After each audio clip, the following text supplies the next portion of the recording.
All right, hey, welcome back. This is the last video that we're gonna hit. There's lots of great stuff in that book that we're working with, but it's kind of it for us. Um, what do we want to do in this section? This is 11.4, and it's basically gonna have us do exponential and logarithmic orders for algorithms. So exponential and then log. I'll just write exponential log orders. And you'll see these pop up, and I was talking about at the beginning of all this junk about finding an algorithm for multiplication. So traditionally, I guess the multiplication algorithm I think is that you learn in grade school is like n squared or something like that. Um, so mathematicians try to find quicker ways to do multiplication, and you can see this again. This is a Quanta magazine article. I like the Quanta articles. They're kind of easy to read. They're not too technical, and inside they have links to like more technical papers if you want to read more technical stuff on the subject. So there's the last article I wrote on it was about fast Fourier transforms for multiplication using, it's like a polynomial type method where it seems like it's kind of like a solving a system of equations type thing that you would do in matrix algebra or something. But here's a link to, I guess, one of the articles on multiplication of integers, and they're saying it's bounded above by n log n. Okay, so our natural question, and if you want the link to this article, all you have to do is pause the video, and then there's the title, and just Google that on Quanta magazine. But I'd probably give you 5 points extra credit if you want to read and summarize this. Max 10-point extra credit. You can't do hundreds of points extra credit in this class. But anyways, yeah, so we wonder then, okay, I'm reading this article about integer multiplication. It says it's bounded above by n log n, right? So what exactly does that mean to me? And you may have your own problems. Like, I'm interested in integer multiplication because I teach integer multiplication, believe it or not. I've been called upon to do that. So I think it's interesting to look at the algorithms and kind of, it's okay if you don't know how to multiply, because the fact is there might be a better way to know how to multiply type deal, So that's interesting to me, but you may be in your own category of worries, and you need to figure out, what does this n log n mean, or what does being bounded above by an exponential mean? How fast? Okay, so that's the idea for 11.4. Trying to put sort of an intuition behind this business. So first off, we just look at the graphs of these things. And you've seen the graphs before, I hope. In general, there's basic forms. So this is our exponential growth curve. And in general, then, with a base b, it'll, that shape is defined by y equals b to the x, where in this case b is greater than 1. Of course, if b is less than 1 but greater than 0, you'll have the exponential decay curve, which looks like this. So again, that's just the same function, but now b is greater than 0 and less than 1. Okay. So that's for the exponential. The logarithm is just the inverse of it. So what we're going to do is basically take this version here and rotate it about the line y equals x, and you end up with a nice logarithm graph. Okay, so y equals log base b of x will be this thing. And in this case, we're just playing with the b greater than 1 version. Okay? And then you can, use transformations that you learned in pre-calculus to change, what the graph looks like. You can multiply it by x. So in particular, they'll probably want to know what x log x looks like. And you can just go to the Desmos and kind of, let's look at Desmos really quick. Graphing calculator. What I have to, okay, so they've changed it a little bit on me. So y equals x times ln of x, right? And you get something that looks like that horseshoe type deal. So let me scroll back to my pictures here. I'll try to smoosh this guy in.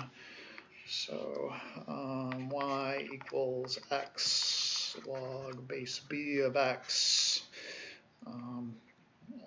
It's not defined at 0, but then it'll look like this. Okay. And all you have to do is basically you're multiplying the graph to the left of that by the appropriate x value at every point, right? So you end up with that figure. Okay. Some minor facts about the logarithmic function. And we're going to accumulate a couple here as we go through. But one fact is that it's increasing. So you can sort of,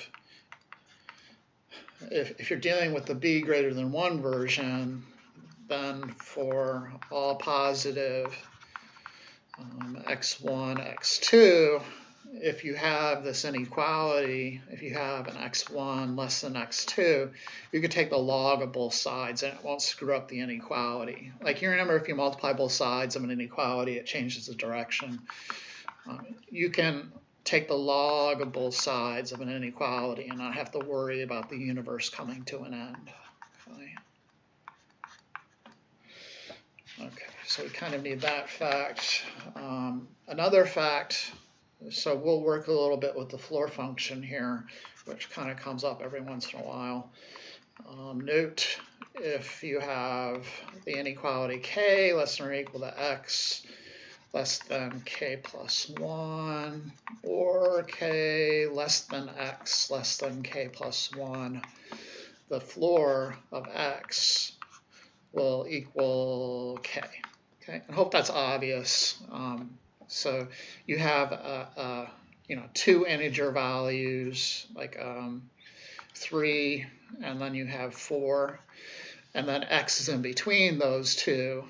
Like x can either be anywhere from 3 all the way up to 4, but not including 4. Any of the numbers in there, any of the x's in there, if you take the floor of that x, it'll equal 3.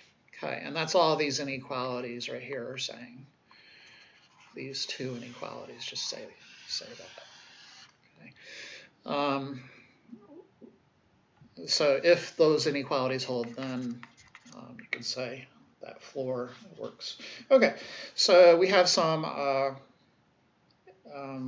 examples in the book where they're playing around with the floor of a logarithm, which really looks weird and intimidating, but it's really no big deal. Basically, the first one, they want you to prove, and this is just part A of the example, prove A. If k is in the integers and x is in the real numbers with the given inequality, 2 to the k less than or equal to x less than 2 to the k plus 1. So if you have that inequality holding, then the floor of the log base 2 of x is equal to k. All right, so sort of sketch the proof here. So we begin with our supposition right here. and also right here. So suppose then k is, and well, let's say k is payback int, and x is a payback real number, such that we have 2 to the k less than or equal to x less than 2 to the k plus 1. Okay. We're going to take advantage of our little factoid from above that I'm boxing in right now to take the logarithm of all three sides. And our b value for our log is 2. So 2 is greater than 1, so for all positive x1, x2. Basically all that says is we could take the log base 2 of this inequality and it won't mess it up. Okay, so we note then taking log base 2 of the inequality, we get log base 2 of 2 to the k less than or equal to log base 2 of x, which is less than log base 2 of 2 to the k plus 1, right?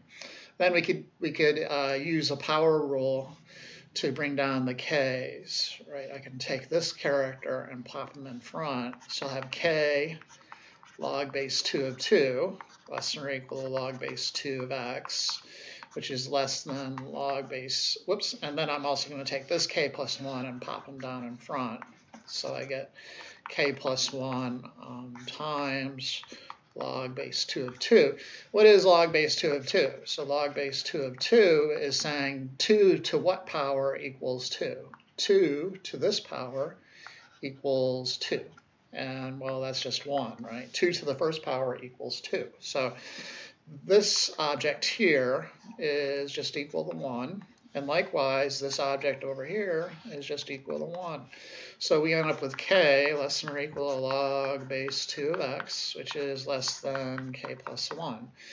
And so our definition back above, the note rather, this that I'm putting in a star next to, this note says if you have something in between k and k plus 1, then the floor of that something is equal to the thing, you know, the k. So hence,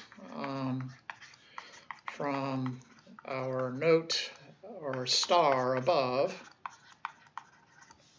the floor of log base 2 of x is going to be equal to k. All right. Okay, so they have some examples of that sort of properties of the floor of logs, which is kind of weird if you've never seen that before. One application then is the formula for figuring out the number of binary bits to encode an integer. Okay, so let's look at that. Let's see what section I'm on. Section 2, I guess. Okay, so I guess just what are we going to call this? So looking at my notes for a title here. Sure, so the number of binary bits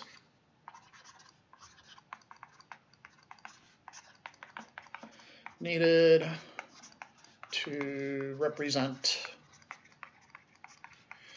an integer n, right? So note, first off, any positive integer can be written in the following way. N is equal to 2 to the k plus c sub k minus 1 times 2 to the k minus 1 plus dot dot dot plus c sub 2 times 2 to the 2 plus c sub 1 times 2 to the 1 plus c sub 0 times 2 to the 0. Okay. An example, I guess, is in order here. Let's say n equals, I don't know, 21. Okay. Right. So I want to rewrite that as basically the c sub k things are the binary parts, but there's also this 1 times. So you're going to need k binary bits to encode the n value above. Okay. So for example, the number 21, you can think of it as 2 to the 0. So 1 times 2 to the 0. And so how do we rewrite? How do we really quick? How do we encode the number 21 as? How do we encode? So you kind of have to remember the algorithm. Sorry, accidentally toggled that thing out there. So how does that work? So you got 21, and then you like divide it by 2. And what do you get? You get a remainder of 1. And then 10 divided by 2 gives you a remainder of 0. 5 divided by 2 gives you a remainder of 1. 2 divided by 2 gives you a remainder of 0. And then 1 divided by 2 gives you a remainder of 1. So we're used to writing it like 21 in binary is 1, 0, 1, 0, 1. But we want to rewrite it as powers of 2. So it's going to be 1 times something, 2 to some power, plus 0 times 2 to some power, plus 1 times 2 to some power, and then plus 0 times 2 to some power, and then plus 1 times 2 to some power. And it's always 0, 1, 2, 3, and then 4. Okay. The C's above, the C's up here are these 1, 0, 1, 1, 0, 1 things. Okay. And the first one, the kth one, has to be 1. Okay. And you could conclude that, or confirm this equals 21. 2 to the 4th is 16, plus 0, 2 cubes, plus 1, 2 squared, that's 4. Plus 0, 2 to the 1st, plus 1, 2 to the 0, which is 1, so that's 21. Okay. So how many binary bits do I need for n equals 21? I need 3. Okay. Okay, so I need to be able to do that for any given integer n, and I'm looking for a formula in terms of that number that tells me how many digits I need. Okay. Okay, so let's kind of go after it and take a look. So I can bound n below and above, and then I'm going to do a floor type thing. Okay. So I notice first off that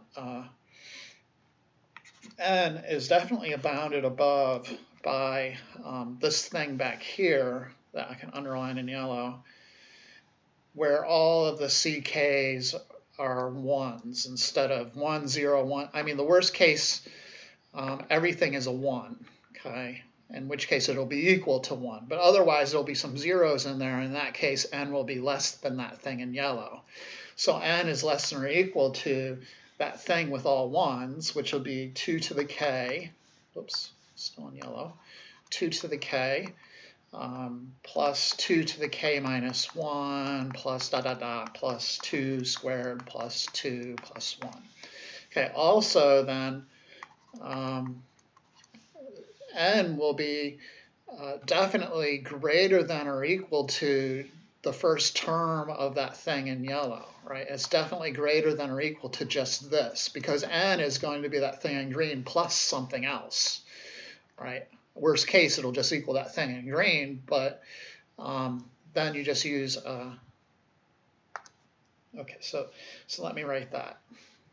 So also, 2 to the k will be less than or equal to n, which is going to be equal to 2 to the k plus your c sub k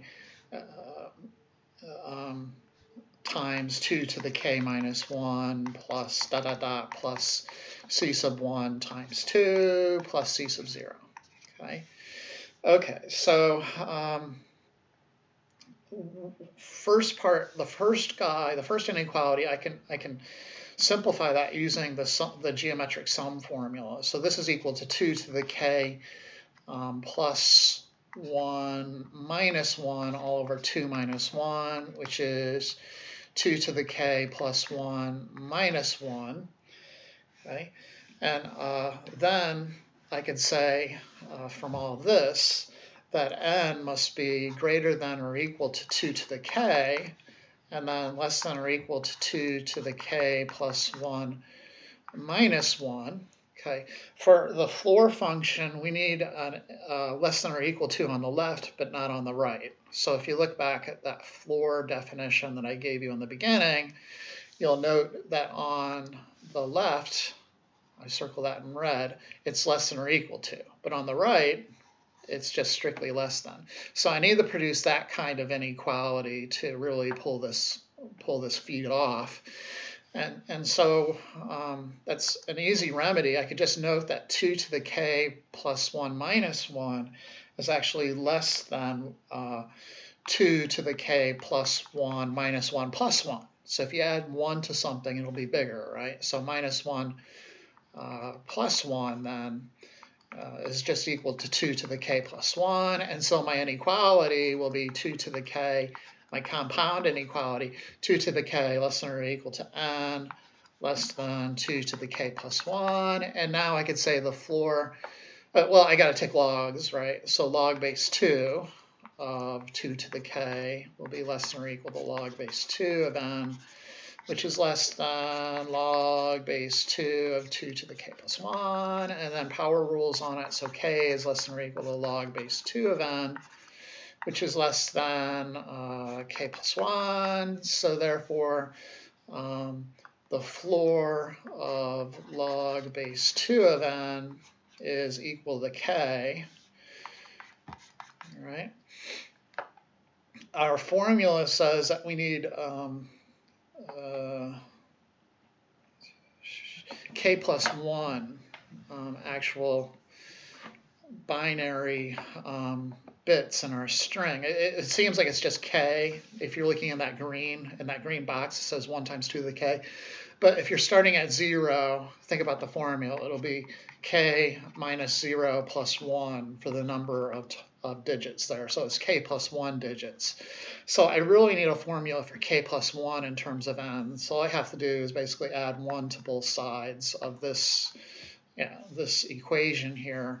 And k plus 1, which is the number of binary digits I need, will be the floor of log base 2 of n plus 1. Okay, so I can do an example then of this thing. For example, the number of binary digits needed for n equals 3125. So that's just going to be the floor of log base 2 of 3125 plus 1. Okay, you might not have a log base 2 function on your calculator, so you just use the change of base formula, which is ln 3125 all over ln 2 plus 1, and that will give you your answer. Okay. Okay, so that's one neat thing. We want to look at exponential and logarithmic orders and where they fall in the grand scheme of things. Okay, so this is I think our last section. Let's see what number I'm on, 3. Okay, so exponential and the log orders. And we have some given inequalities. Okay, so for all reals,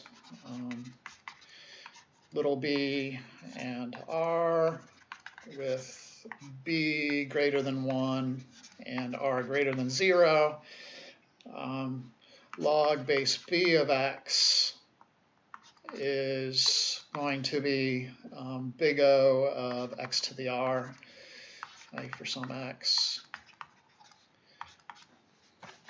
So,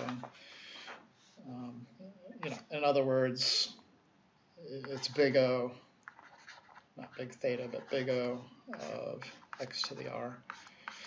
And then x to the r will be bounded above by an exponential. So in the grand scheme of things, the logarithm is kind of like the slowest, or the slowest increasing function out there.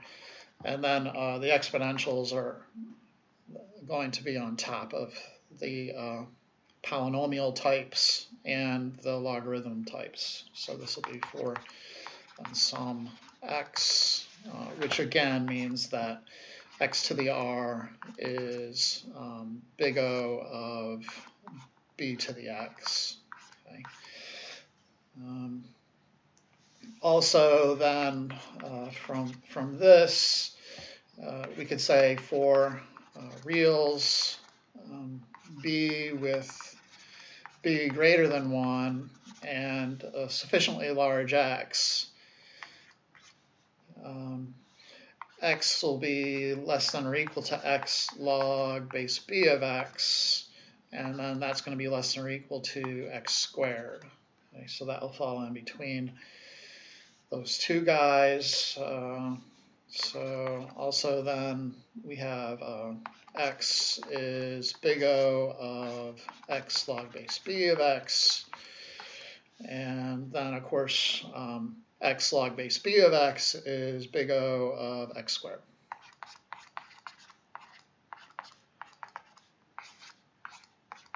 Okay. The book will kind of drag you through some examples. We can look at one of them. So an example. Show x plus x log base 2 of x is big theta of x log base 2 of x. What that means, we just need to bound x plus x log base 2 of x above and below by x log base 2 of x. So so first off, for x greater than 1, so we always have to find this big. For bounding below, we need to find a big A and a little a. So our little a is 1. We note that x log base 2 of x will be some positive number, right? So we could say that that'll be less than another positive number plus x log base 2 of x. Is that true? So what is log base 2 of 1? That'll be 0, and then after that it'll be positive. So yeah, it is greater than 0. X is greater than 0. And all I'm saying is x log base 2 of x is definitely less than something that's positive plus the same thing, right? So I don't think that's any ground-breaking bit of information. You take absolute values of both sides because both of them are positive anyways, and so the big A value would just be 1 in this case, and so we've shown that this thing is big omega. Okay, so let me erase that and be a little bit more precise here. So what do we have? X plus x log base 2 of x is big omega of x log base 2 of x. We just need to show it's big O, and then it'll be big theta, right? So then from the information given above, all this baloney up here, I can say that what? Where's the one I need? Oh, it's right here. So right here,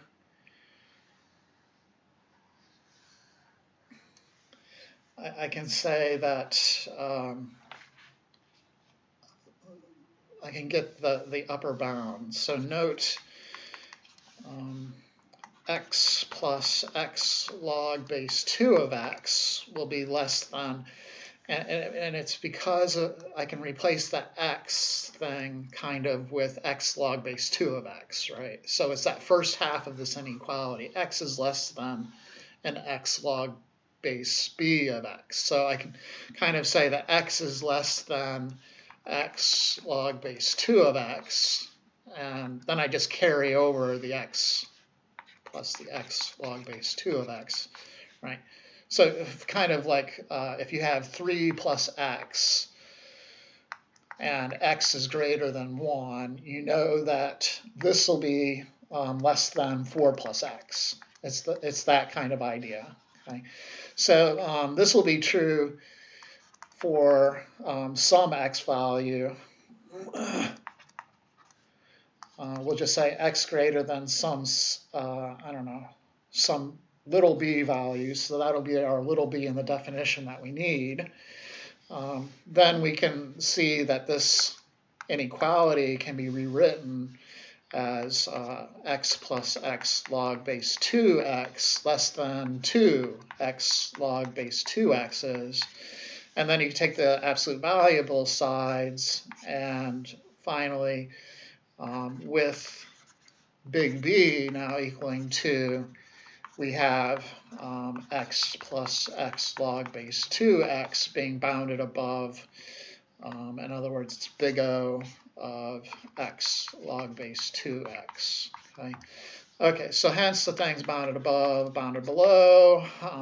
A value is 1, B value 2, and C value, or K value, they used to call it, is the min and max of the a little b value. So hence, x plus x log base 2 of x is big theta of x log base 2 of x. Okay, so the spiel is like maybe you can show like that addition algorithm. Maybe you can't explicitly show that it's big theta of x log base 2 of x, but you could show that it's big theta of x plus x log base 2 of x, in which case then it would follow that it's big theta of x log base 2 of x. So it kind of gives you a backdoor method for putting an order on a particular algorithm if you're kind of limited in what you can show. Okay, so you can show that it's some other kind of, it's bounded by some other function, and then show that that function is in fact big theta of whatever you're worried about, I believe. Okay, so the problems in the homework aren't so bad. They're not proofy like this in any way. They're a bit silly, to be honest. So anyways, I hope you enjoyed the class. I hope you watched the videos. This is one of my favorite subjects. It's not easy for me to teach, but I still really enjoy the challenge. I thank all of you for hanging in there with me in some of the sections. I know I'm not a programmer by nature. Anyways, it's been a pleasure to teach you, and I wish you all the best in the future. Okay, we'll see you guys. Bye-bye.